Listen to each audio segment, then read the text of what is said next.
welcome. Are you down with the sickness? Welcome to another episode of MMA Sickness.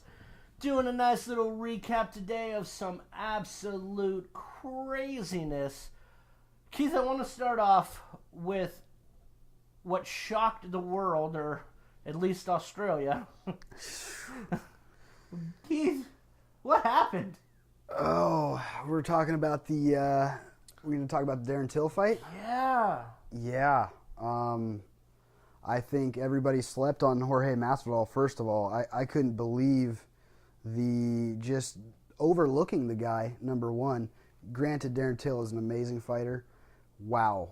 Jorge Masvidal put him in a casket standing up and then just let him fall to his death. It was mind-blowing. Honestly, I did not give Jorge a chance at all. Like, I thought Darren Till was going to pick him apart and everybody thought overall that. Destroy him. Everybody thought that. I personally didn't, but everything I was reading and everything I was hearing, everybody, even, main analysts were just like, yeah, Darren Till all day. And I'm like, I don't know, man. Jorge Masvidal has got some pretty decent kickboxing, and you just can't take the guy out of the fight. If he's there, he's got a shot. And a shot he had. Wow. I'm really looking forward to Darren Till's book that he's writing, his 5 minutes in heaven that he spent on the canvas there. Saw the light. Because, he died. Like, that whole challenge that came across, put him in a casket. Like, that was crazy. Just out cold. Yeah, and just the fight was not going in that direction. Is the part that just makes it that much more interesting. Did he get overconfident, you think? It doesn't matter. When somebody throws that combination on you, you could have been fighting defensive the whole fight. It only takes one. It doesn't matter what he was doing.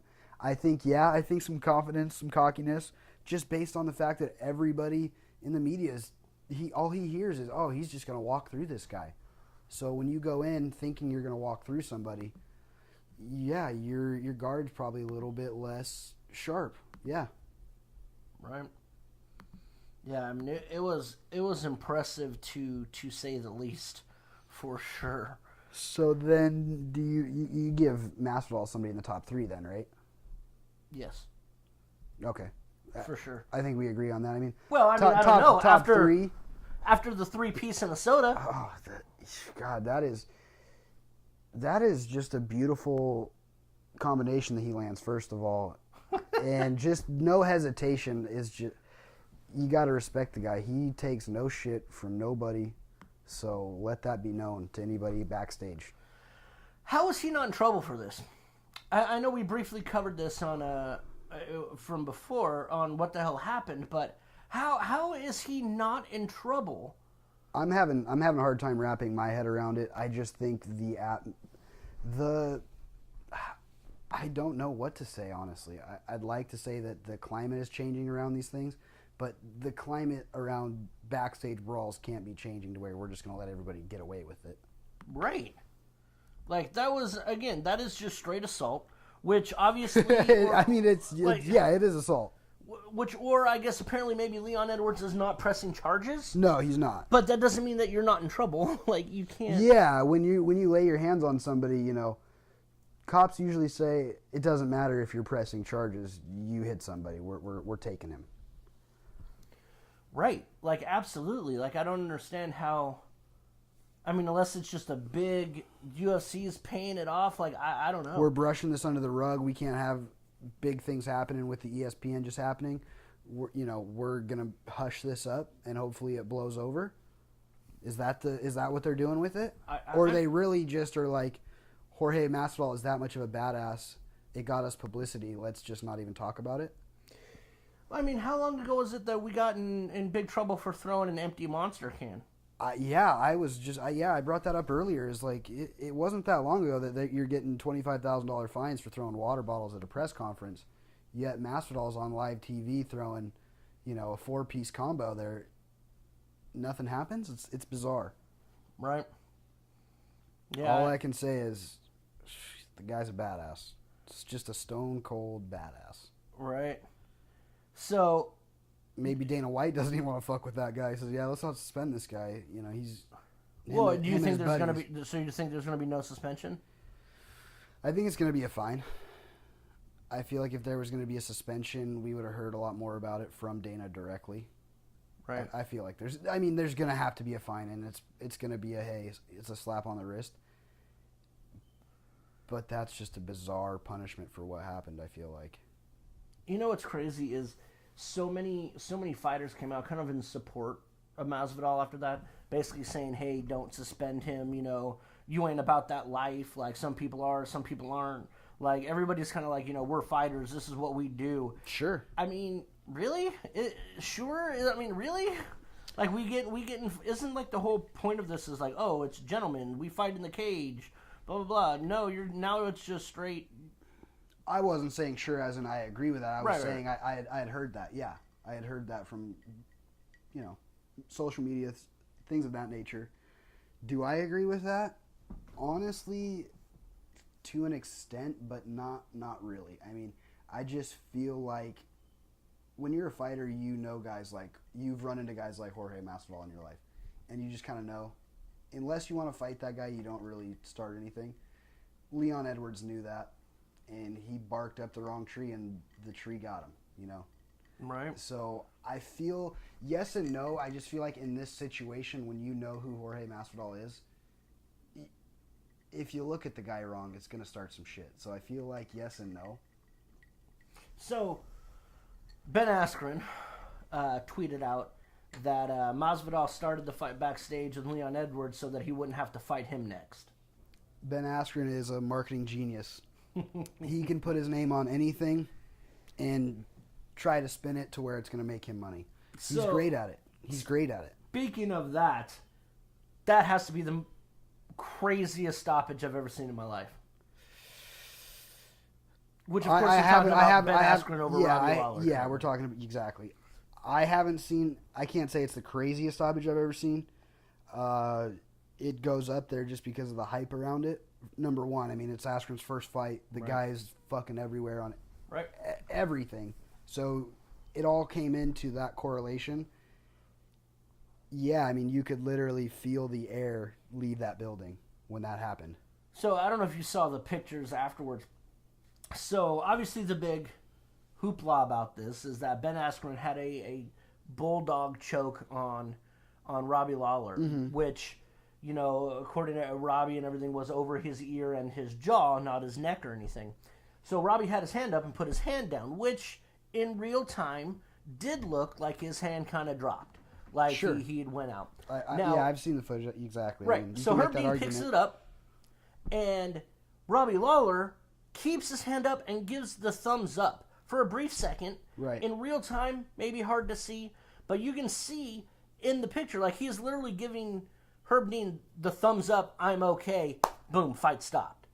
Like, that was crazy. It was that quick. Especially in a fight where Ben Askren was getting wrecked.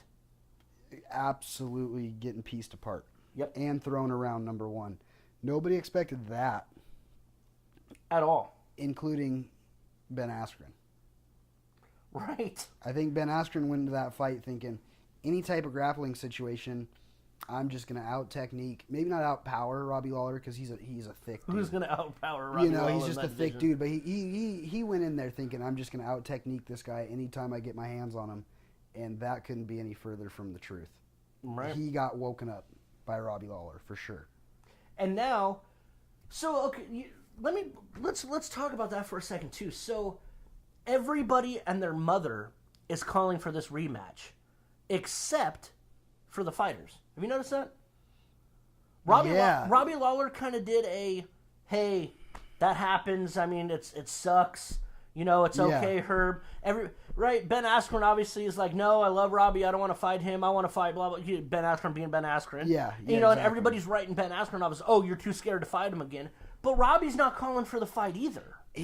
I've got a weird vibe from Robbie the last, especially leading up to this fight. It just, does it feel like he even wants to be there? I mean, when he gets in the cage, he's just a weird cat. He gets in the cage, he does his thing, But yeah, leading up to the fight, he's really neutral. I mean, he's always kind of been that way, but not like this though. Right, he's not a big shit talker, which I almost wonder if maybe he's kind of downplaying it too much because he's trying to be respectful of Herb. Because you saw how upset he was, and within a few seconds, he's like, "Hey, Herb, it happens, man. It's okay, bro. Don't worry about it." Mm-hmm. And in the post-fight interview, obviously he's upset, but he's like, "Hey, it happens. It's part of the sport." Which, I mean, kudos to you, because how many fighters would have done that? Not many. Not many. Most of them are just going to be ballistic and going sideways. And Robbie Lawler really showed, especially from the old Robbie Lawler that we used to know. Yeah. This is a new man. Like, this is a grown-up gentleman who's fighting for the sport. I mean, I just feel like he's either trying to downplay it too much, or he really doesn't want to fight him again. Which, how could you not want to? Like, you were destroying him. See, that's my thing. Is why would you not want to fight him again unless you're just not that you're not really, your head's not in it anymore. You don't even necessarily want a next fight. I have that weird feeling about Robbie right now, where it's just I don't know if he is looking for that next fight with anybody. Right. I mean, I don't know. I think, I don't know. Over his last few fights, he's just not a big, I'm not calling everybody out. He's just, hey, I'm a fighter. I'm here to fight. I'll fight whoever. Sure. So I think that's the thing, because I think he will. I think he'll fight whoever. But again, what do you do? Who next then? Like, for either one of those people, who makes sense besides each other? Honestly, with the big shakeup that just happened and everything, yeah. Who else is there? There's not another fight to really make for either one of them that makes any sense besides each other. And by the shakeup, we're talking about Woodley losing the belt to Usman. Yep. Bad. Yeah, just a disgraceful showing, honestly. I mean, not disgraceful. The guy's pound for pound one of the best in the world. He got dominated, though. Dominated. I mean, he talked a lot of shit about that grappling, and his grappling got absolutely shit on. Now, again, he didn't get finished. No. But dominated. Just absolute control. Bell to bell. Bell to bell control. Octagon control. Monster. I mean, obviously Askren's been pushing for the Marty fight, which is what he calls Kamaru Usman. Right. No, I don't think you give him that. Do you? Why not? I don't think that makes sense. Why doesn't it make sense? Because you didn't even really win your debut. I agree with you on that aspect. Okay, I agree with you on that aspect, but it's entertainment, and they want to sell tickets. That sells tickets. Robbie Lawler beats Ben Askren. Does he fight Kamaru Usman? No. Robbie's just had so many title fights over the last 3 years. So why does Ben Askren? Because it's a fresh face. No. It probably sells tickets. I mean, just from an entertainment standpoint, from an athlete standpoint, no. I think Ben Askren has to fight somebody else first. I agree. I do agree with that. Or again, Robbie again. So that's the question, though, is if he's not going to fight Robbie and he's not going to fight Usman, what he's going to fight? He's obviously not fighting Tyrone. They're teammates. So who does he fight then? He doesn't. That's my point. I mean, who does he fight? Robbie Lawler. I don't think that he fights anybody else but Robbie Lawler. I mean, do you give him Colby? Does he fight Colby Covington? Oh, shit. Just you bringing that up. Stephen Thompson just died. So you don't fight that. So what you do what? Does he fight Masvidal? I was gonna say you do Masvidal versus Ben Askren. Stylistically, that's terrible. Rafael dos Anjos? No, it's Robbie Lawler. I think Ben fights, you can't give him Darren Till either. And here's the other thing. Or do you give him Darren Till? As of Saturday. Now, what do we put Anthony Pettis? I mean, is Anthony Pettis in there somewhere now? Is he staying? Is he going to stay? He said he's going to fight. If he gets a title shot, he'll go back down to 155. If he doesn't, he'll stay at what was that 170? He'll stay at 170. So he's going to stay. He's going to try to fight a welterweight. Yeah, he said I'll take anybody. He also said he'll take the title shot. So Is he even ranked? How are you not ranked? What was Wonder Boy ranked? Number 3 in the world? No. I'm talking about at welterweight. After that fight, he has to be. He's number 8. For lightweight. Right. I don't know. I don't know if they've released a ranking for him there. He's got to be in the top 15. You just knock out a guy in the second round. I mean, the top 5. The third rank. The third rank freaking welterweight in the world. Yeah, number 3 in the world. So, yeah. Does that instantly put him up there where he's fighting these guys? So do you do Ben Askren and that would be just the classic wrestler versus puncher. Yeah, I just think Ben Askren would destroy what? Well, we thought that about Robbie Lawler too, and Robbie Lawler was murdering him. Yeah, but Robbie Lawler's a true 170. Pettis is not. But Pettis is 27 times faster than both of them. He didn't look that fast at 170. He did not. He did not have that. I mean, he had explosion, but he did not have what he has at other weight classes as far as speed. Right. Didn't look like the same guy. Looked like a good fighter. Obviously, didn't look like the Anthony Pettis I've been accustomed to seeing. Right. So yeah, I mean, welterweight is it's shook is a crazy division right now with that whole. Which, by the way, did you see the show of respect from Usman and Woodley's mom? Yeah, I did see that. That was touching. Yeah, it just shows the other end of the spectrum, From 3-piece and a soda to the spectrum of the respect that Kamaru Usman has and all that, and yeah. Yeah, it shows that at the end of the day, these guys are just regular guys like you and me. Just their day jobs happen to be getting punched in the face. Right.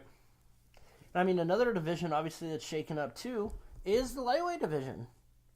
I mean, Conor just retires, which, true or not true, I don't think it's true. I think it's a marketing thing. I think Conor's coming back to fight. It's marketing.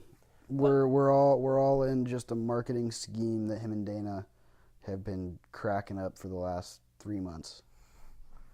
It's so close to April Fool's, it's almost like it's just a prank. You know what I mean? On April 1st, he's going to come out and say, "Oh, I had y'all." It's not real. It's marketing. Like I've said, is when he unretires, it's going to be headlines everywhere. It's going to be a big mega fight. Who knows what it's going to be? We may not even know who the fighter is yet, right? It could be some kid coming up through the ranks in 2 years. All of a sudden, there's a superpower, and McGregor's going to come out and fight him. He's not going to unretire quick, but he's going to fight again. Right. It's just a guy like that. It's in his blood. He's going to sit out for a while, go to some board meetings, do some Irish whiskey for a while, and then he's going to get bored, and he's going to want to He's going to want to get back in there. He's going to miss it. Yep. I agree. I think he's going to be back, which I think changes. I mean, everything, because he obviously is a true multi-weight class fighter, so he can fight in many different places. Speaking of multi-weight classes, kind of jumping gears here, after, the recent win again, does John Jones go to heavyweight? Which, by the way, let's talk about the fact that birthdays happen, it's March, Daniel Cormier has not retired. And he hasn't fought. Nope. He hasn't fought, and he hasn't retired. And did you hear what Dana White said about him? Dana White said 3 fights? So that's what Dana White predicts. Dana White says he's retiring. If he retired, it would be 3 fights too soon. He said he had a conversation with them and said, hey, you have some unfinished business. You have some things more for your legacy you can do. DC apparently agreed with him. And Dana White said that it was definitely not Daniel who was wanting to retire. It was those around him saying, hey, look, you got a good gig announcing. You got all this other stuff. You don't need to fight no more. Let's just call it a day. It wasn't ever Cormier who actually was the one trying to retire. Dana White said he's got 3 fights. He says he's got to fight Brock. He says the Stipe fight makes sense. And obviously John Jones. He said he thinks those 3 fights would be in Daniel's future if he doesn't retire. I agree with 2 of the 3. I think all that's money. I think all of that is money. Oh, jeez. That's huge money. I think obviously him and Brock, stupid money. him and Stipe, I think, is probably the least amount of money, but I also feel... It's huge. It's still huge. It's the heavyweight title with Cormier. I still think it's huge, and I think that, Stipe deserves it. With any supporting undercard, that card's huge. And I mean, again, who doesn't want to see Jon Jones and DC go again? At heavyweight. See, I'm on the other side. Heavyweight. I'm on the other side. I don't care to see it. I don't. Jon Jones has his number. You don't want the good guy to win? He has his number. When he's on drugs. He's still going to be on drugs. Yeah. It's not like he's not going to be on... He's going to be on drugs. Period. Okay? I agree with 2 of the 3 fights. I don't care. I personally am the other guy on the spectrum. I don't care if Jon Jones puts 20 pounds on and Cormier puts another 20 pounds on. Still the same 2 guys in the octagon. And Jon has got his number. He's got the length. I mean, the length advantage is like... The reach advantage is like 12 inches. It's insane. What, Jon Jones' reach is like 85 and Cormier's is 76? He's got his number. I want to see it at heavyweight. DC's Why? You've seen it at light heavyweight. Yeah, and I see that DC has like double the power at heavyweight. DC is finishing people with bombs at heavyweight that he wasn't doing at light heavyweight. But, okay, that's a big cut for him. But what makes you think Jon Jones wouldn't do the same thing? Why isn't Jon Jones at 245 20% more powerful than he is at 205? Same argument, right? Because Jones doesn't make as big of a cut down that far as DC does. So, I don't know. Yeah, I mean... I want to see it at heavyweight. I do. More so because I just want... But, I mean, okay, so what... I guess, okay, let's take a step back. What happens if DC wins? Now what? Do we got to fight 2 more times? See, Cormier wins, and I look like an asshole, and then I absolutely want to see another fight. Right. So now we go to fight number 4. Fuck, at heavyweight. Sure, has to be at heavyweight. Has to be. You would assume. So then he beats him again. So now are we all solidified? But now it's 2-2. Cormier's going to be like 74 by the time all these fights happen. Like, what do you do? But or what do you do? Do you beat him at heavyweight and then go back down to light heavyweight and try to fight that fight again? No. Cormier is in his plan. I don't think the 205 cut is in the plan of retirement. Okay? The plan for retirement's already off because I think what's happening now is Brock can't pass a piss test no matter what. Right. So they're literally just right now they're just waiting until he can finally not piss hot so they can announce it. That fight happens. Who knows how long it's going to take for Brock to pass a piss test. Right. And I think that's coming sooner than later. The Brock fight? Yeah. What makes you think that? It's just been so silent. Because he's been cycling off.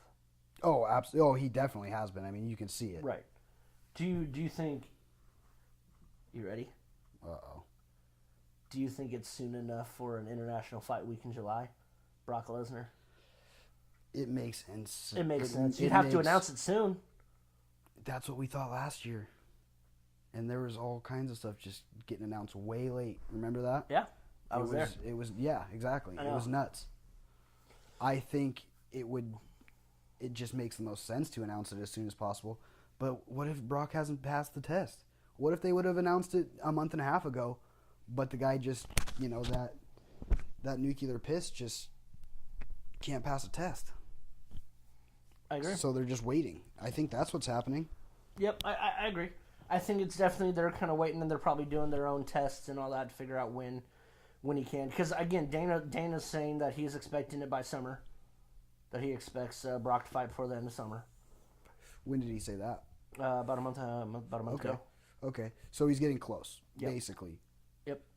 Actually, it might have been relatively recently, which brings me to another random topic of jumping around here playing UFC hopscotch. The interview that Dana White just did with Megan Levy talked about DC, talked about Brock, and talked about that ESPN Plus is now going to be the exclusive owner of UFC pay-per-views. Yeah, that's huge. That's huge. Is this going to be good or bad? I was on the fence towards bad. You kind of convinced me on going towards the side of good, just based on the fact of you don't have to syndicate across, like you were saying, DirecTV, right. Dish Network, Comcast, and pay all of them their separate fee, right? So right. I think it could be good. Yeah, we had a off-air conversation about this when we first learned about it, and then I kind of brought up the fact that Dana had said that hey, it was almost impossible to ever offer a discount on a pay-per-view because you had to get so many people's approvals to do so, because you have all of these other platforms and all of this other stuff. So now if you have an exclusive platform, being ESPN Plus, saying, hey, here's this, they can offer discounts. They can drop it $10, $20, or they can do whatever. I don't know what their plan is going to be yet, but I'll tell you what, if they launch a pay $30 a month, every month you get ESPN Plus and every pay-per-view. So like a subscription? I'm on. Subscription, yeah. No, I think, that could be really big. I mean, I think that might be the route they're going. You also brought up, hey, you pay a one-time fee for the year, let's say. Yeah. $175, $250, and you get the pay-per-views all year. Right. Which I buy it. I told you, I was like, well, they already got me, Right. It doesn't matter what it's going to be. I'm going to buy it. I'm going to pay for it. I'm going to watch it. Right. Which there's close to one a month. Yeah. Oh, absolutely. You're definitely getting one every other month. Mm-hmm. Sometimes two in a month. Mm-hmm. So, that could be a huge thing where you pay all up front and then, hey, maybe you're busy and you don't watch it, but they have the on-demand kind of episodes. So you paid for it. So it's your fight. It's in your queue. So then next day, 2 days later, when you have a minute, you can sit and watch the fights. So yeah. I think there's a lot of possibilities and ways that they can go. And if ESPN does this right, which it's ESPN. Hopefully they're just trying to offer a good service, because if they are, they can really do it. Well, I think it's a mixture of offering a good service and getting in on the kind of ground floor almost of an up and coming sport that's just been the fastest growing sport in the world right now. And it's obviously look at how really look at where the UFC was just a decade ago, 10 years ago. Look at to where it is now. Like, it is mind blowing. Yeah. And now you have all these cross-platform athletes, right? You have all these athletes that start out in the UFC that are now movie stars. You got all these people that start out in the UFC that are now WWE wrestling stars. You have you're going through this craziness where it's becoming this platform into everything else. And now it's becoming a household name. It's so funny because obviously I'm sure you're running into the same thing as I am right now. Is I used to get all these people every week that would come up to me, hey Steve, what's going on in the UFC? Hey Steve, what's this person? And now they're like, hey Steve, did you hear about this? Yeah, exactly. Because now they know. They're in, yeah. Because now it's on ESPN, and now they're watching SportsCenter, and they're making announcements. It's just more mainstream, and it's easier to get the content now, too. Yeah, so you have all these people that were just kind of fair weather fans that kind of liked it, that are now on it more, Yeah, oh my God, did you see Pettis knock out Thompson? Yeah. Since when what are you talking about? I didn't know you watched. Yeah, I didn't even know you watched. Yeah, exactly. I saw the highlights on ESPN. You're like, what? Yeah, exactly. So it's crazy. So think about that, and it's only been a couple of weeks. Yeah. Think about how much ESPN is going to grow this sport. I hope that, from what I've seen, they're going to grow the content for us, which is great. Now, I'm wondering what you do with Fight Pass. Because ESPN Plus is coming to be close to a Fight Pass. So do you keep Fight Pass as for because I don't know if you've checked out Fight Pass recently, but Fight Pass is really, really in depth now. They have all kinds of content on Fight Pass now. Yeah. From all kinds of different fighting organizations and all that kind of stuff. So I don't think how great is that? It's fantastic. Fight Pass is fantastic. I think you honestly just keep it how it is. I do too. It's pretty solid to have all of that. just a couple of years ago, having to search through YouTube and certain things to find some of these older fights that are on Fight Pass. I mean, shit, it would take you, 15, 20 minutes of scrolling through YouTube videos just to, find some of those old Pride fights, those classics. On a camcorder recording of it, right? From Japan. Like, God, that's good stuff to have just readily available for people that are getting into it now. Right. And hear some of these names that people are talking about or who are coaches now, or, it's nice to have the info there to go back to. Right. And so I think you keep it the same. Right. I watch it all the time. Like, I'll watch it, like, if I'm working out, I'll turn on some fights, watch some old school fights, some things going on, and just kind of get pumped up for a cardio session. And I think Fight Pass is great. I think ESPN Plus is really cool as well. And moving into, because ESPN Plus isn't just UFC. I mean, it's ESPN as a whole. So you I like the service. Things.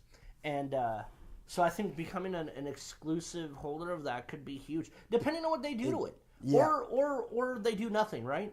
It's just you have to spend your $60. We basically just bought the rights. We're not going to develop it. We just bought the rights. It is what it is. It doesn't feel like that. It does feel like they have plans to develop it, which is cool. I think it'd be awesome.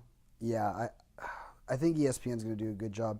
Maybe I'm just in the honeymoon phase where they're putting out a lot of fights for me, so I'm in love with it. Yep. But right now it feels like a good relationship. Right. Where the Fox relationship, remember that right off the bat? Yep. They put one fight on a card that they gave you for free, and Junior Dos Santos knocked Cain Velasquez out in 7 seconds. And the fans were pissed. Yep. ESPN's doing a good job so far. Yep. Yeah. Speaking of a funny little side note about that, I don't know if you knew this or not or been to one. Did you know with Fox on live fights, in between rounds, like if it was a bloody fight, they would spray paint the canvas? Really? Yeah. So what would happen is... What the fuck? Yeah. So they didn't want like all the blood on the canvas on TV. Sure. I mean, yeah. So literally in between rounds, while the corners are cornering their fighters, their people would come in and spray paint over the blood. It's disgusting. Yeah. It was. That's disgusting. It was, and it was kind of sticky. Not too. Yeah. Obviously, it wasn't like your typical Home Depot. I mean, they're cleaning it. They're cleaning it and spraying it, but right. Jesus. But they're spraying this spray paint kind of thing and painting it, and it was crazy because I've been to a couple of the Fox fights. Sure. And you would see the cloud of like paint that would rise above the octagon in between. Oh. The rounds while they're painting it. And that's what first sparked me. I was like, what in the world is that? And I went to go do some investigation of what it was. And it's not talked about because it's, it's, again, they're not trying, they're trying to downplay the fact, this is a bloody sport. Yeah. On a family network or this and that. But isn't that crazy? That is weird. So I'm hoping. Some of the things they probably do. Yeah. Yeah, like could you imagine, okay, so their Fox is painting the octagon to get rid of blood. Right. Could you imagine Jorge Masvidal doing that on Fox television? I think it would have been a little different, don't you? Come on. Yeah. So I don't know if that's still a thing. I don't know if ESPN does it. I don't know if that's or it's just systemic. They do it everywhere. Yeah. I don't know if that's just a TV non-pay-per-view thing that happens. That's interesting. So I definitely kind of want to look into that again too. Because I remember that they used to do that. So I wonder if they're still going to keep that up. And I wonder if there's any... I mean, I'm sure there's no health side effects to it. I'm sure it's some sort of... Dye, I'm sure it's... Right. But I also wonder if you're feeling it, like on your feet. Probably. You're kind of... I mean, is it throwing you off? No. Like the whole princess and the pea thing. I mean, are you so used to this and then you're stepping on some spray paint and you feel... And it just causes that half a second hesitation of... Oh, I hope not. Jesus, can you imagine that? But it's just the last part thing of the you situation. remember is looking down at your foot in some sticky shit and to just take a shin to the face. Right? God, that would be terrible. I haven't heard of it. Doesn't mean it doesn't happen, but I hope not. Wow. Yep, I remember a few times back in playing baseball in college. And they'll come down and they'll water down the diamond because it gets real. Dusty, which is great and is amazing and helps. Mm-hmm. But I remember a couple of times playing third base and taking a shot, and I'd grab the ball and there would be a clump of like mud on it. Yeah. and I would try to throw it, and it would be like a wild throw. Because literally, like, it was wet and got stuck to it. Exactly. Either I threw it wild, or I had to, like, adjust real quick to be able to throw, and maybe the guy was safe. Like, I wonder if that ever plays into, hey, you step into something. But, I mean, I'm sure just like when they make you wipe up the water, when they dump water onto the canvas. It's got to be like, clean. Hey. It's got to be good. Right. Yeah. So I'm sure they've taken precautions of it, but I'm also sure it's not an exact science. I'm sure it's, you could step in, hey, you held down the button a little bit too long, and there's a little bit of a spray paint puddle right here. Yeah, it's not that much of a science. You know what I mean? It's right. It's not like they have a technician that does that. It's some kid that they, that's working security that night. Here you go. If you see some blood, hit it. But hey, I mean, I guess the same thing, right? You step into a puddle of blood. Yeah. For them, they probably don't even feel it. I mean, shit, guys are walking around with toes sticking up top, and they don't even realize till the end of the round. So right, like freaking John Jones. Remember that one? His toe, man. Had John. It was Big John McCarthy in that fight, right? Yeah, if I'm not mistaken. Yeah. That Chael Sonnen would have won. He noticed it. They would have stopped the fight. They would have stopped that fight had Big John McCarthy saw that toe. Good God, I just remember. How would that have changed? Joe Rogan literally points it out. It's one of those things, once you see it, you can't unsee it. Right. It's all you're seeing. It's like, holy fuck, he doesn't even know. Chael would have won that fight. And then at one point he looks down and sees his toe sticking straight up and then just like, okay, and just keeps fighting. How would that have changed everything? If John McCarthy hadn't stopped that, or he would have stopped that fight, would have changed everything. Or had he not won that fight right then? Yeah, exactly. It would have been. He would have lost. Yeah, you can't let it. That toe was about to fall. No, the fuck you can't. off, No, dude. you can't. You can't keep fighting. Yeah, that was some shit. That I haven't thought about that in a long time. That was watching that live was bizarre. Poor Chael. I know. Chael on that fight. What about him and Anderson Silva? And all the juice he could take, and he still got beat up. Dude, he almost beat Anderson Silva too. Yep. Hey, I was there. Chael got popped during that fight. Oh yeah. The thing is, Anderson was on shit too, so it's like, who cares? Of course. Anderson was on mad amounts of gear his whole career. Yeah. Yep. I know it. When does Rose fight? Good question. Where has she been? Just being the champ. Just literally destroyed Joanna and then is like, I don't even need to fight anybody. Nobody's. I don't understand, because it definitely doesn't seem like she's saying no. It doesn't seem like she's running. It just seems like they're not making that fight. Now that you brought it up, I haven't even heard the name Rose on any promotion anywhere. Right. What's going on there? Who does she fight? I guess it's just she doesn't have anybody Andrade? to fight. Yeah. Joanna? It's just kind of got stagnant. These are the top two. Yeah. Like, Claudia Gadelha? She's like the fifth. Her 17th title fight? I mean.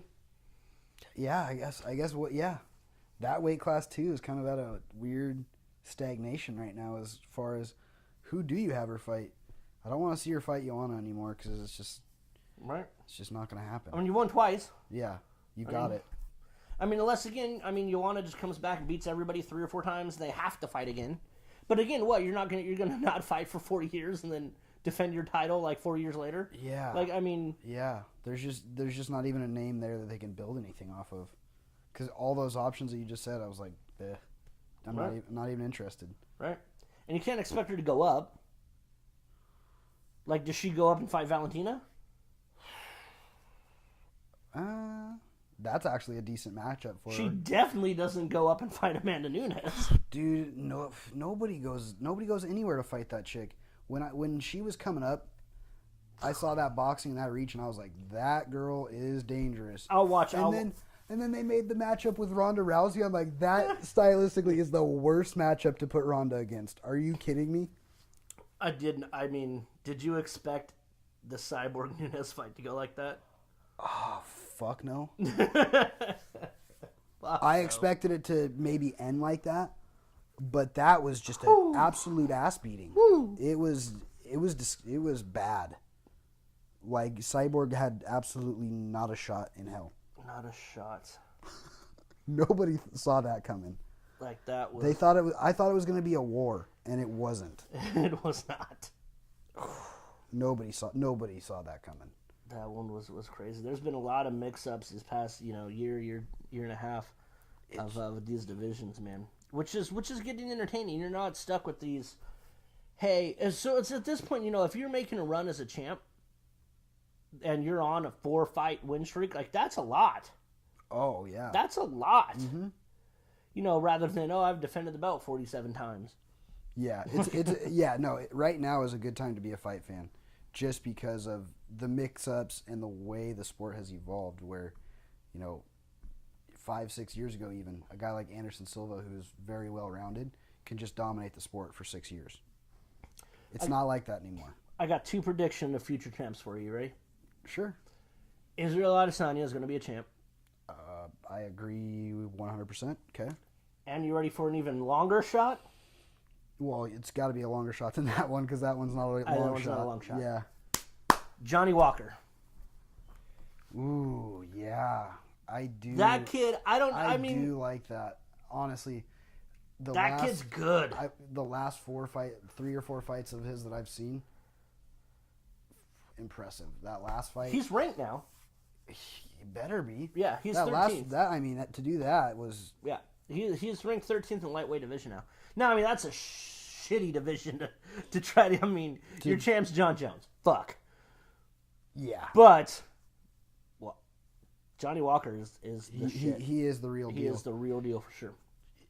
Just his movement alone, in that weight class, sets him apart as far as being able to move like that and do explosive.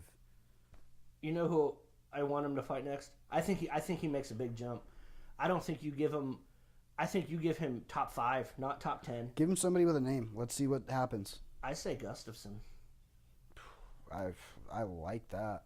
Johnny Walker and Alexander Gustafsson. Number 13 versus number 2. It's a lose-lose for Gustafsson. But you're also on the downward, where are you going to go? You kind of won't fight nobody except for John Jones, and he beats you. He's in a weird area, too, because he's kind of beat all those guys in that top 5, and he just can't get around the number 1 guy. And that's the shitty thing for him and Cormier, for him and Gus. Cormier and Gus, that's the story of their career right now. They just can't get around the one fucking guy. Yep. I think Johnny Walker fights Gustafsson or Özdemir. Maybe. I like that one too. I like that matchup a little bit more. I like that one too. Or even a Lionheart. Let Lionheart that be his comeback fight. Yeah. Now somebody who we're not also talking about that division who's been on a little bit, Corey Anderson.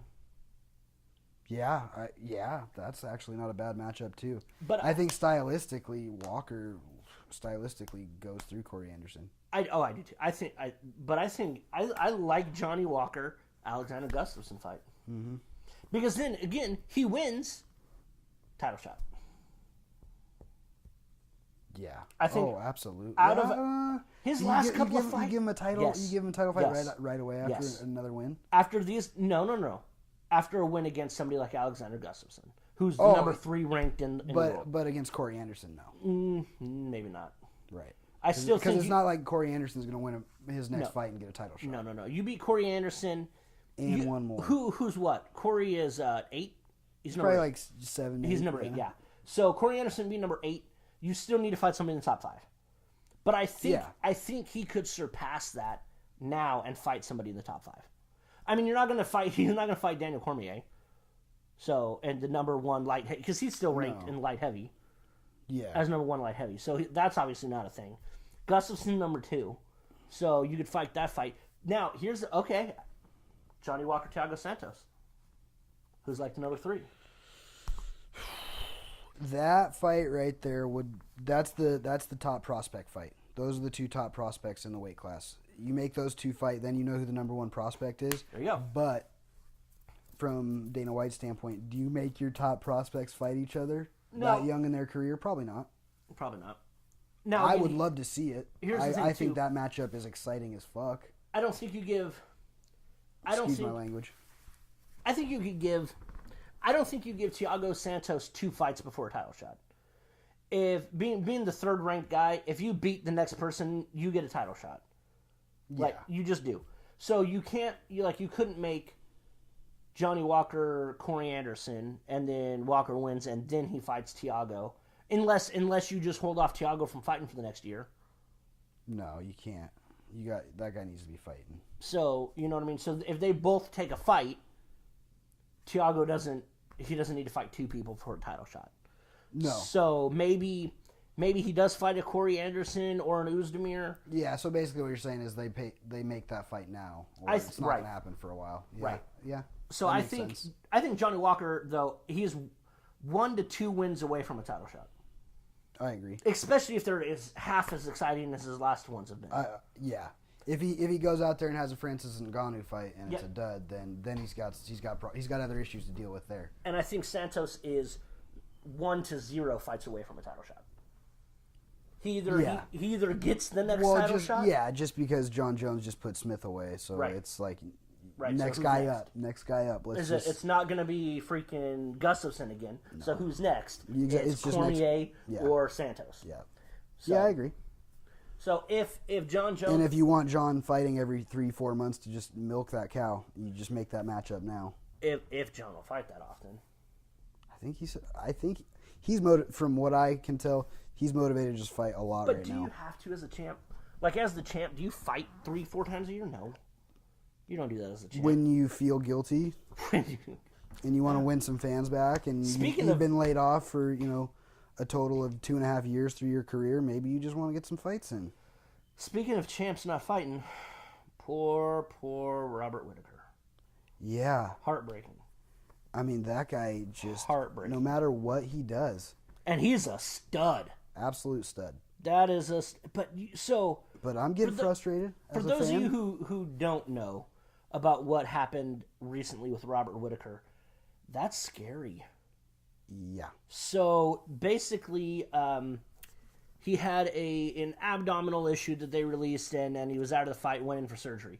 And everybody's like, what? Like, what a pussy, like, blah, blah, blah, blah, blah. And quite the opposite. Robert Whittaker has been fighting and going through training and all this with this issue that they believe he's had for a couple of years now, which basically his intestines popped out through his belly button. Yep. So when it came out, fuck that. So when it came out, it was like, oh, it's a little hernia surgery. Correct. It wasn't a little hernia surgery. It was a big hernia surgery, big issue. And because literally, those pop out and you get kicked in the stomach, ruptures it, you die. Like you can die. Exactly. Like that is a very, very, very real and high odds. You think you're going to be in a fight and not get punched or kicked in the abdomen? Yeah. Just like, who are you fighting? Freaking Chris Lieben? Because then maybe not. See, I didn't know he had it that long. Because when you think hernia surgery, you're like, oh shit, something's happened. Something in camp went wrong. Yeah, I'm just learning now from you that he's been fighting with it for years. Right. You said? So said they estimated he's had this issue for a while. Oh wow. And it's just it's not like it pops out and his intestines dangling around. No, it protrudes a little bit, hernia, exactly. and then goes back in and whatever he presses on. Because Robert Whittaker's tough as fucking nails. Yeah. And that's why immediately I knew, and I wasn't on the bandwagon of, another pussy champion not, fighting when he's got a little baby injury. I'm like, no, Robert Whittaker's a fucking monster. Yeah.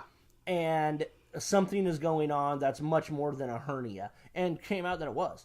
That's where my mind went, but as a fan also, my mind also went to like, sure, God damn it, again. I know. Because what was the first time was the knee. Yep. And then who was he going to fight? Yoel, and then the next time Yoel dropped out. Yep. So it's like, I know. It just he's unlucky. So now it sets up, which is coming up next month, Kevin Gastelum and Israel Adesanya. Oh yeah. So stylistically, Kelvin has just been on. He's just been on a great streak. Poor Kelvin, about to get that streak. That's just the worst matchup for him. Israel to finally get that shot for him. Worked so hard for it, and that to be the matchup that he has to take is the worst one in the division for him, stylistically, Now, the only other person I think in that division that I wouldn't want to fight is Paulo Costa. Oh, no. Yeah, oh, my God. I don't want to fight. We recently He's the guy you see anywhere around, you're like, you don't fuck with that guy. We recently had a PED episode here. Yep. And we didn't really mention Paulo Costa.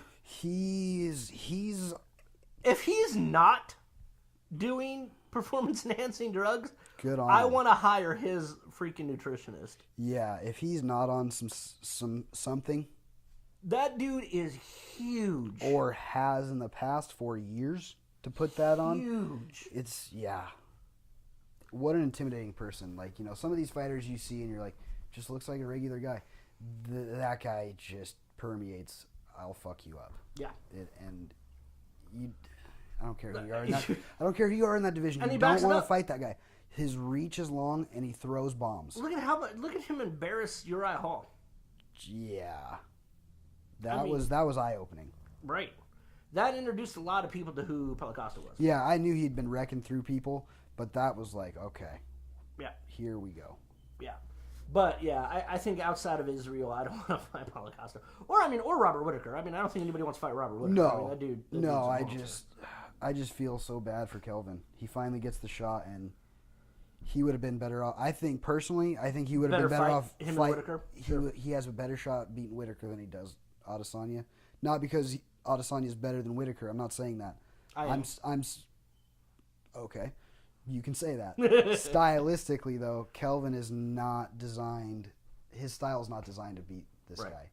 Kelvin's going to go in for that, that single. He's going to look for an ankle pick, something like that, and that shin is just going to connect with the face. Yep. And it's going to be bad. Or the knee, flying knee, something like that. Now, obviously, that's a huge, huge statement I just made, which isn't backed up, I think, entirely by his fight against Anderson Silva, because I firmly believe that was impressive, though. Yes. And now here's the thing. I firmly believe he fought with way too much respect for Anderson Silva. This was his longtime idol that he did not let it all go and was just a respectful fight, because I think he could have ended Anderson Silva. And I think do you think at any point he could have ended it, or he had shots that he could have taken? I think at any point. Really? Yeah. You're that confident in his ability in that fight that you think at any point he could have given that left hook a little bit more and Anderson would have been done, and he knew that? 100%. Because look at the lack. I'll prove to you right now. Watch every fight of Israel Adesanya's, and then watch that Anderson Silva fight, and watch the lack of combinations. Well, I'm trying to think if I disagree with you. Look at the Brad Tavares fight. Yeah, fuck. That was... Which was, that Tavares fight was of anything was kind of his coming out party, if you will. Yeah, that was a good fight. Wow. And look at every fight Israel's had, and then look at him against Anderson. He didn't throw combos. Yeah, that's what I'm saying. Is I'm pretty sure I agree with you. It's hard to say that somebody could just demolish Anderson Silva. But yeah, I feel like there's some weight to what you're saying there. I think I feel that. Yeah. I don't know if I'm as confident as he could have he knew he could end it at any point. I think there was definitely points in that fight where he knew if he would, straight right down the pipe or whatever it would have been, would have ended the fight. Yeah, I think so. The only other time I've had that feeling, and when you're watching the fight, and the fight's not necessarily that exciting and somebody's got the upper hand, was the Anderson Silva Damian Maia fight, right? And Josh Koscheck GSP. Both of those fights, Anderson could have ended that fight at any point, the whole time. Well, and the GSP Koscheck fight, you just knew, it was bizarre because you're watching the fight and you're like, he can end this. Why doesn't he just end it? You want me to make an even stronger case on that one? Which one? Okay. Anderson Silva and Stephan Bonner. At least he ended it, though. Right. But but just remember, he's just like, oh, where do you want me? Yeah. You want me against the cage? Okay, here, come on. Yeah. That was one of the most embarrassing fights I've ever seen. It is too. Because he just straight up oh, your game plan is to put me against the cage, do dirty. Oh, here, let me start there for you. Here you go. I'll lean up against the cage. Come on. Yeah. Damn. Yeah. That you do not belong in the octagon with me. That's in the early days too. Yeah. Yeah. Yep. Nowadays, so there are a handful of those fights where, maybe looking back on it, Diaz laying on the canvas against Anderson Silva. Now, obviously, that's not a fight for people where that are newer to the sport that haven't seen some of the things that we're talking about. Go back, watch some of these fights, and you'll kind of. Diaz laying in the cage is if you haven't seen laying on the canvas. Laying on the canvas, just taking a sun bath, just against the most dangerous pound for pound fighter in the world at that point. In the heyday. The scariest person on the planet at that point. Yep. Just is making guys look foolish who are professional fighters. Yep. Absolutely, just lays down like that. Yeah. Got up quickly. Didn't lay down there too long. But definitely went in. Yeah. We got off on a tangent there. I don't even know where we started there, but we're basically still covering, Robert Whittaker and that division, what's going on in that division. Yeah. Adesanya is going to be the interim. Yep. And then going to be the champ. Yeah. I think the Whittaker fight. I think Whittaker can beat Adesanya. Yeah. I mean, you think Whittaker's going to beat Adesanya? I think he can. I don't think Adesanya's going to go in there and just pick him apart like he does to everybody else. I think Whittaker's pressure is going to be a little. It's different than other people's pressure. You know what I mean? Right. When he gets in on you, he's a different beast. That's why he's the champ. Once he gets in there, for sure. I mean, there's a reason he has the belt. He's a dangerous guy. So, kind of continuing down on breaking down top, of each division. Let's kind of start back towards the beginning here. Flyweight. However much longer that's going to be a division, we're not sure. But I mean, right now, Cejudo's on top. Do we keep that division? And if we do, where do we go from here? What happens now? Now that you have Demetrius Johnson, who's now part of ONE FC. He's gone.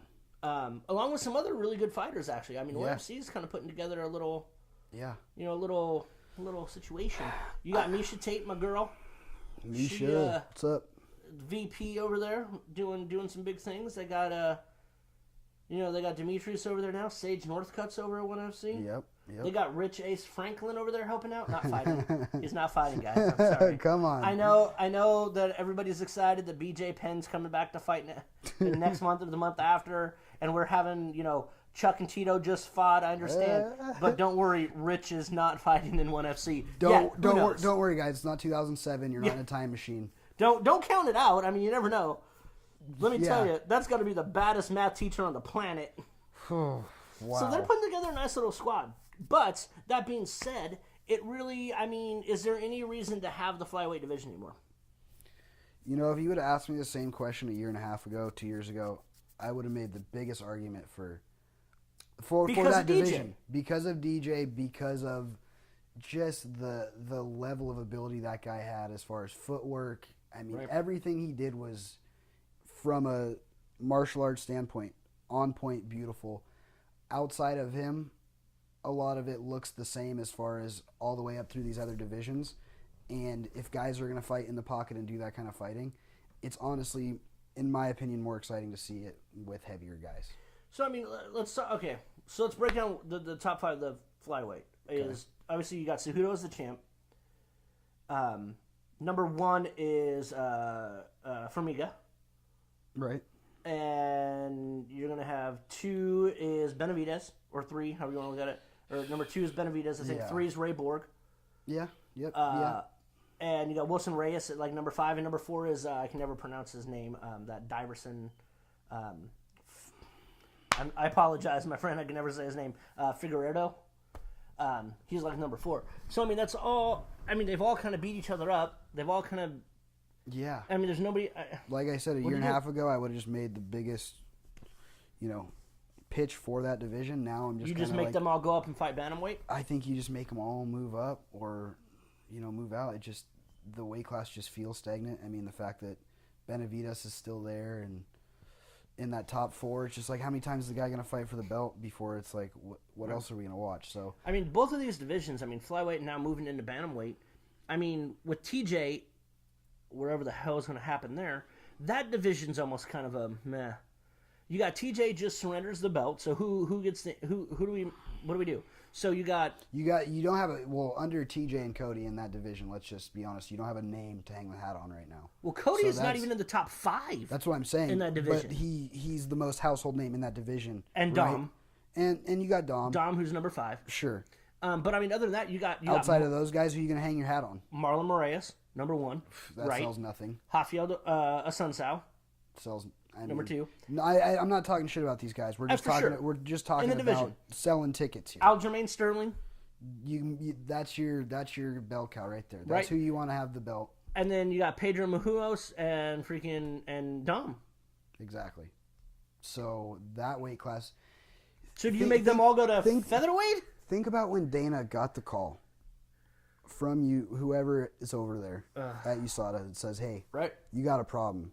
Your main boy that's selling your tickets in that weight class. Basically, if this guy goes out, that weight class goes to no viewership. Yep. Yeah, he just pissed hot with multiple things. Yeah. Go ahead and give him a call. Like, fuck. Can you imagine him? How his day went? Right. Oh, Because hey, and then 2 days later, Conor retires. Oh my God, Dana's in the penthouse right now, just John Jones. John, do not fail a drug test for the Brock, love of God. you need to get over here now. Brock, the PJ's in your driveway. Come on, man. So, okay. We've got fake piss. Let's get this going. We need you to fight. Sign the contract. So now you get to featherweight, which is stacked. This division is getting it. You got your top 5 is all killers. So you got Max Holloway, killer, freaking killer. Holloway is one. Number 1 is actually still, I think, Jose Aldo, killer. Number 2, Brian Ortega, killer. Assassin. Number 3, Frankie Edgar, killer. Absolute trained assassin, yeah. 4, you got that Alexander Volkanovski, killer. Yeah, God dang. Number 5, Nato. I mean, you got a top 5 and a champ of killers. The nice thing about that top 5 is you just have a little bit of everything.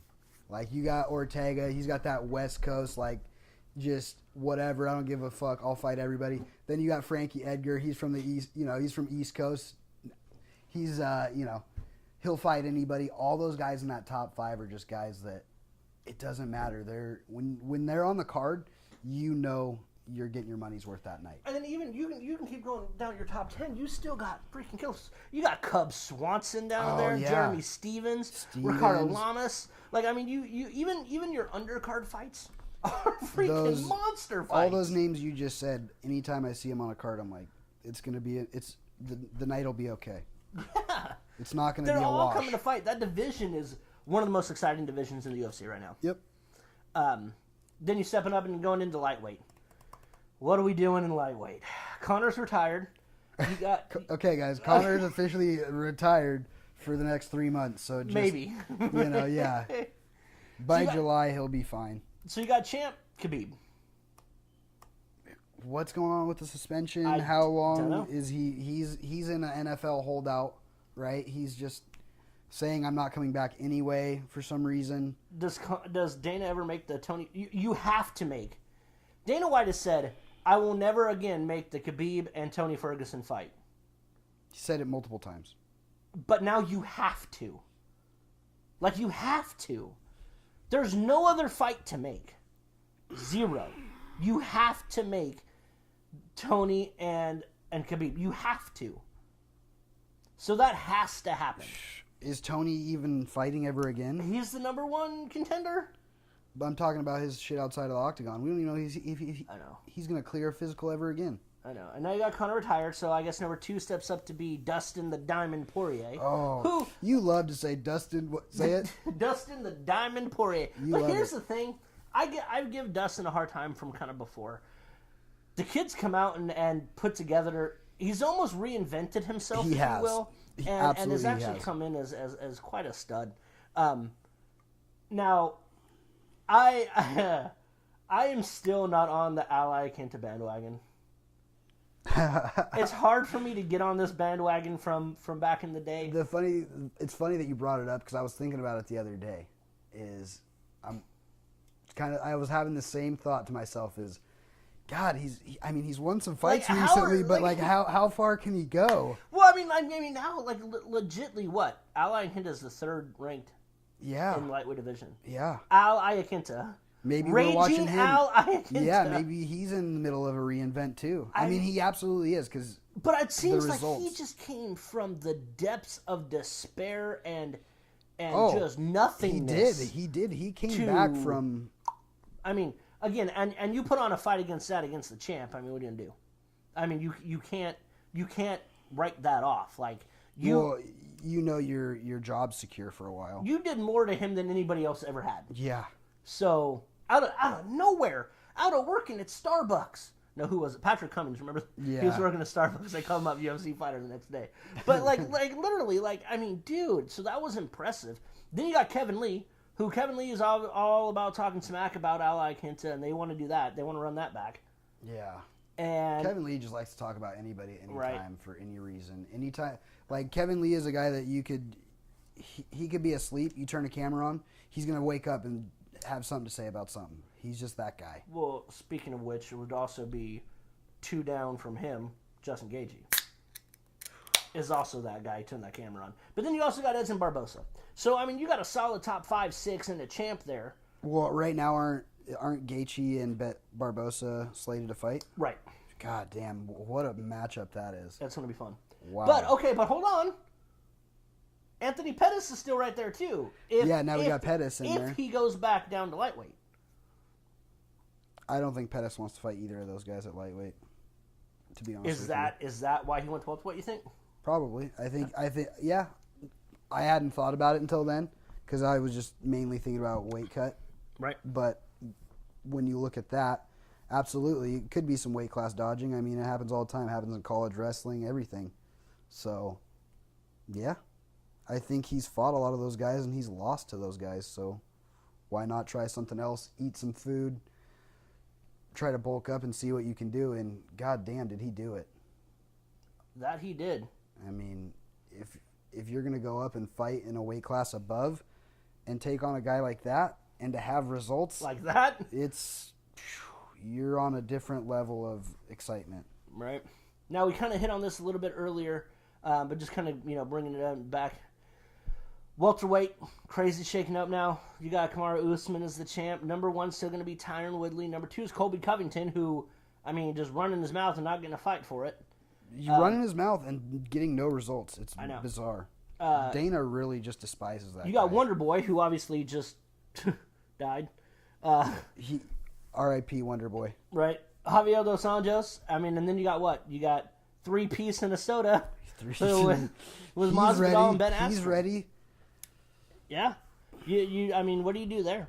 Hey, I like Masvidal Covington. Let's go. I would watch that, absolutely. Honestly, you know what would be the funnest press conference to watch? That right there would be an amazing press conference. Covington Askren.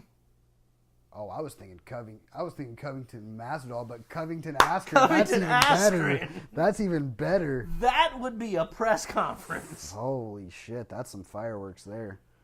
I'm ready for that fight. Wow. I say you have... There it is. What we were talking... We couldn't figure it out earlier. That's the fight you make with Askren right meow. Yeah. Askren and Covington. And then who do you give Masvidal? Do you give Masvidal Rafael dos Anjos? Yeah, because I think he wants that fight. I think that's the fight he asked for. I don't... Yeah. And why not? Let's throw down. Throw some bombs. Dos Anjos, don't sleep on that guy. Nope. When he had the belt, it was like nobody's going to beat that guy. He's a beast. Yep. We kind of covered middleweight with Robert Whittaker quite a bit. Light heavyweight gets real hard. I mean, what do? You got John Jones, obviously being the champ. Number 1, you still have Cormier. Cormier is not going down to light heavyweight. So light heavyweight has an issue right now. So you got Gustafsson, kind of out of stalemate. So you got Thiago Santos. You got Lionheart Smith, who just got murdered by the champ. Yeah. And then you got what? Dominic Reyes. Yeah. What do you do? Again, I'm a fan of bringing up Johnny Walker from 13, like we talked about. But your top 5 is, I mean, what do you do? Light heavyweight has an issue. You got to shake it up. You got to throw Johnny Walker in there. Yeah. It has an issue. The issue is John Jones is just so much better than everybody else in the division. And then you get outside of the top 5 and you have the AARP. I mean, who we got? Glover Teixeira. You got Glover versus Mauricio Shogun Rua. Shogun's still ranked. Shogun's like the 14th ranked fighter.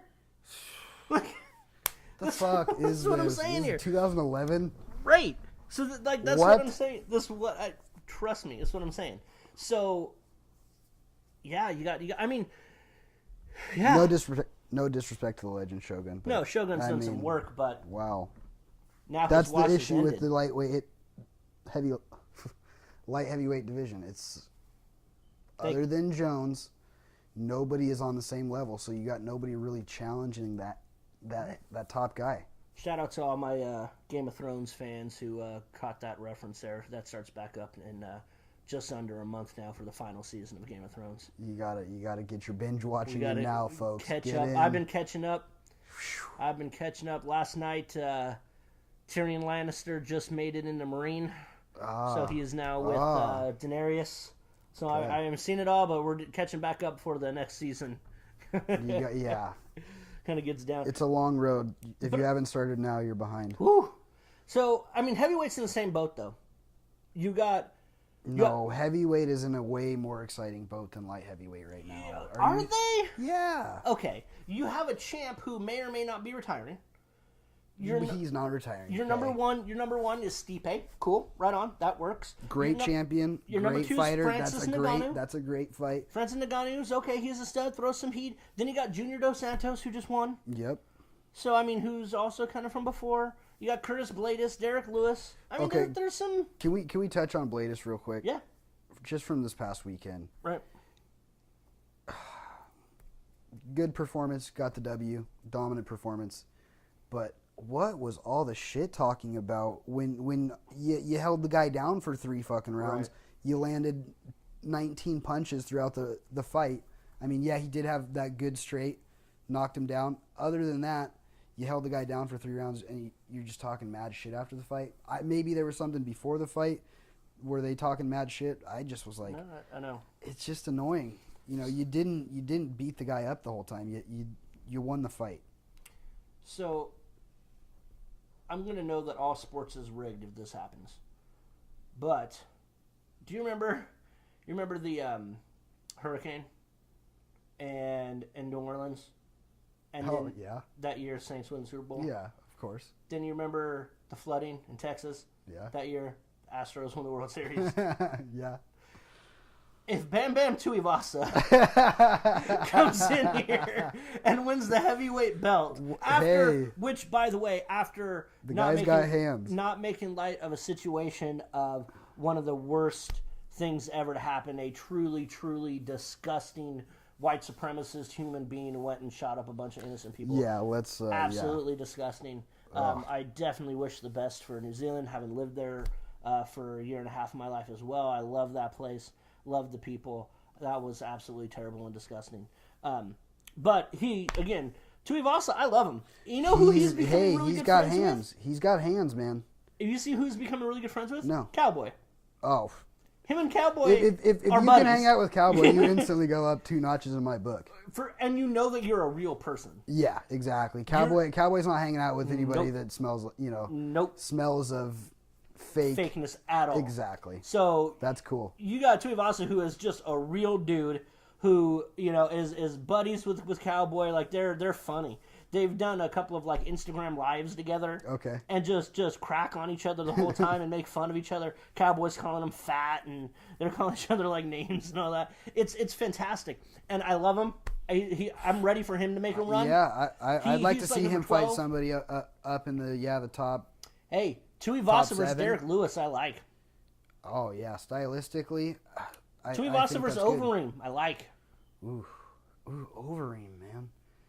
Jeez, he's still at... Oh, God. Yeah, Overeem is going to be number 7. Kane's 8. And then you got Olynyk. Oh, now you touched it. Kane. Okay.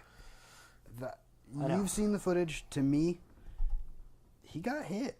And he buckled. Mm-hmm. And I think the story he's still going with is the knee buckled. I'm like, no. You got rocked with that short uppercut on the way in. Then that knee buckled. What's your opinion on that? I'm in that camp of uppercut. I'm not. You're not? No. Really? So even seeing the footage and all the slow-mos. Yeah, you got hit. But his leg didn't buckle. He stepped wrong, and he busted his kneecap. You think so? Oh, yeah. Just the only reason is because you can see how it folded is a completely unnatural It wasn't a release of muscle tension. It was he took a step wrong, snapped the knee. Yeah. And I mean, that is one of the most injury-prone dudes ever. See, that's not how I saw the forensics, Steve. So what I saw from that footage is, okay, that he's coming in for that grapple. He's in the process of making that step when that uppercut lands. So by the time that leg landed, he's already on Queer Street. So that weakened the knee, everything. He's basically going out. So he's in the process of making that step. That foot lands. He's got no control of that knee, buckles. You're done. That's how I saw it. But I mean, sure. So now again, you're not necessarily saying anything wrong. I don't think he was that out. I think that no. Hey, if that knee would have held up, he could have taken a few more punches, maybe got out of it, maybe gotten some grappling, taken him down. The knee is what ended it, which wasn't from the punch. So you're saying if that punch didn't land, that knee still would have went out like that? No. Okay, then we agree. No. I'm saying, because again, if that punch didn't land, he might not have taken that step. So I'm saying all of those kind of into each other, but it wasn't the punch ended it. It was, he got punched a little, took a step, buckled the knee ended it. Had that knee not buckled, had it didn't fall like that, he could have taken him down. It could have went on forever and ever and ever. The knee is what stopped the fight. Sure. It wasn't. He didn't go out. He wasn't lights out. He wasn't on the ground. No. I'm not saying that he was out when he got hit with that punch. I'm sure the punch aided in the knee. Going out. That's what I'm. But it was because of the knee. That's what I'm alluding to. Yeah. It was because of the knee, not because of the punch. Because it could have gone either way. Had that punch happened and then he just went right to his knees. It's like what came first, the chicken or the egg, basically, is what we're arguing here. Right. Did the punch make the knee go out, or was the knee going out without the punch anyway? Okay. Yep. All right. Absolutely. So that kind of breaks up. That division's in a lot better shape than light heavyweight. Right. That division's in a way. Just the amount of conversation we could have off of it compared to what's going on in light heavyweight. Nope. So that kind of wraps up our breakdown of the weight classes. Join us here next time. We're gonna do a nice little breakdown of the women's divisions for you. Yeah.